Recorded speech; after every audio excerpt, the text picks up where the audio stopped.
Hello, welcome back to I Sew with Joy. I just realized that I have never shown you how to replace your sewing machine needles. And today I'm going to show you how to do that. I got this question on my other YT channel and link in bio, so if you want to check it out. But this question came up and I was like, oh, this is really simple. So I'm going to do this video to walk you through it. Now, first of all, I want to mention the needle you are most likely to see and use on your sewing machine, which typically comes standard. It's a universal needle and they're usually a 75 by 11. So that is one that you can use on almost all of your projects. You will need different needles for your jersey if you're working with jersey material, jean material, quilting. But even for embroidery, you can use a 75 by 11. So that's why it's considered a universal needle, because it's something that you can use for a lot of other projects. Now I'm going to walk you through how to change it in your sewing machine. If you haven't already seen the video where I recorded and talked about each part of a needle, please go ahead and go back a couple of videos. You'll see it, maybe one or two videos. It might be the very last one. But anyways, so when you're working with a sewing machine needle, this is what it looks like. And there is a flat side right there, and there's a rounded side.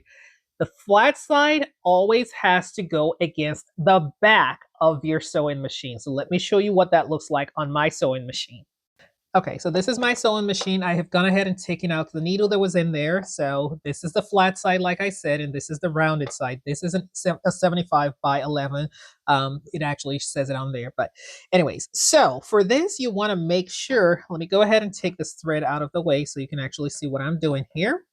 You want to make sure that the flat side is against the back.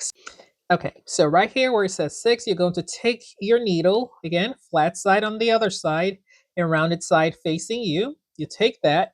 You want to first put down your foot using the lever on the side, put it down, and you're going to insert your needle directly in there. Now, the one thing you always have to make sure of is that your needle at the top there hits that little ball-like thing right there. Make sure it's all the way, it goes all the way. So what I typically do is I either use my screwdriver or the tool that came with my sewing machine to ensure that I can push it all the way up. So make sure it goes all the way up until it can go no further. And then you can just go ahead and tighten this. And that's it. That is really all it takes to change your sewing machine needle. For the step 1, put your lever down. Step 2, just putting your needle, the flat side facing the back. And step 3, go ahead and tighten the screw. Hope you found that helpful. If you're not already doing so, please like, share, and follow. Have a wonderful day.